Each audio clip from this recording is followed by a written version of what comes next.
పిల్ల చేష్టల గ్యారంటీకి ప్రధానమంత్రి నరేంద్ర మోదీ గారు ఇస్తున్నటువంటి గ్యారంటీకి మధ్య పోటీ। भाई और बहनों, मेरे मंच पर आते ही आपने मोदी मोदी मोदी के नारे लगाए। मैं देश भर में घूम कर आज बोंगीर आया हूं।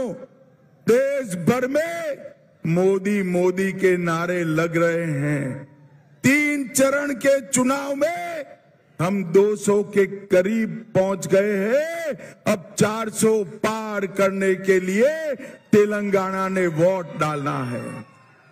మిత్రులారా, నేను ఇక్కడ అందరూ నేను వేదిక మీదకి వస్తున్నప్పుడు మోదీ మోదీ మోదీ అన్నారు। నేను దేశమంతా పర్యటించి వస్తున్నాను, అన్ని చోట్ల కూడాను మోదీ మోదీ మోదీ అన్నటువంటి నినాదం వినిపిస్తోంది। ఇప్పటి వరకు 3 దశలు పూర్తయ్యాయి। 200 సీట్లకు మనం చేరువైపోయాము। ఇక 400 సీట్లను గెలవాల్సి ఉంది। తెలంగాణ కూడా ఈ 400 సీట్లను సాధించడంలో తోడ్పడవలసి ఉంది। भाई और बहनों, 2019 में तेलंगाना की महान जनता ने हमें 4 सीट दी है, मगर मैं आज सुन लो रेवंत रेड्डी, आज कहकर जाता हूं, इस बार तेलंगाना में हम 10 से ज्यादा सीटें जीतने वाले हैं।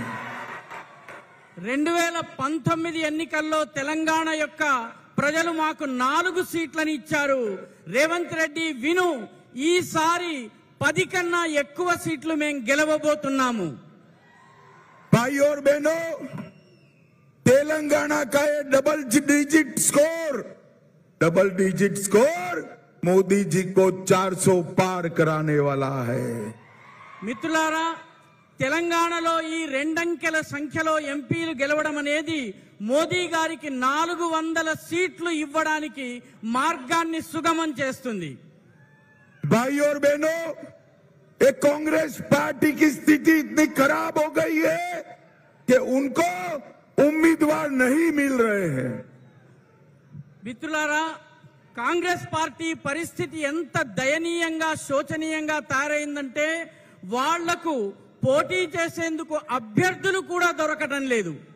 और बोंगीर में ऐसा उम्मीदवार दिया जिसने राहुल गांधी का फर्जी सिग्नेचर किया था। భువనగిరిలో ఇక్కడ పోటీ చేసేందుకు కాంగ్రెస్ పార్టీ రాహుల్ గాంధీకి మిత్రుడైనటువంటి ఆయన చెంచా అయినటువంటి ఒక వ్యక్తికి టికెట్ ఇవ్వడం జరిగింది। इसलिए उनको सस्पेंड भी किया, मगर जब बोंगीर में हमारे सामने लड़ने के लिए उम्मीदवार नहीं मिला, उनको पैर पकड़कर उम्मीदवार बनाया गया। ఆయనను ఈ పనులు చేసినందుకు సస్పెండ్ చేయడం జరిగింది। కానీ ఎన్నికల్లో మనకు వ్యతిరేకంగా పోటీ చేసేందుకు అభ్యర్థులు దొరకనందుకు ఆయన కాళ్ళు పట్టుకుని మళ్ళీ అభ్యర్థిగా నిలబెట్టాల్సి వచ్చింది కాంగ్రెస్ పార్టీకి। भाई और बहनों, ये कांग्रेस पार्टी झूठ बोलकर चुनाव लड़ना चाहती है। మిత్రులారా, కాంగ్రెస్ పార్టీ అబద్ధాలు చెప్పి ఎన్నికల్లో గెలవాలని అనుకుంటోంది। भाई और बहनों, वो कह रहे हैं मोदी जी आएंगे तो आरक्षण समाप्त कर देंगे।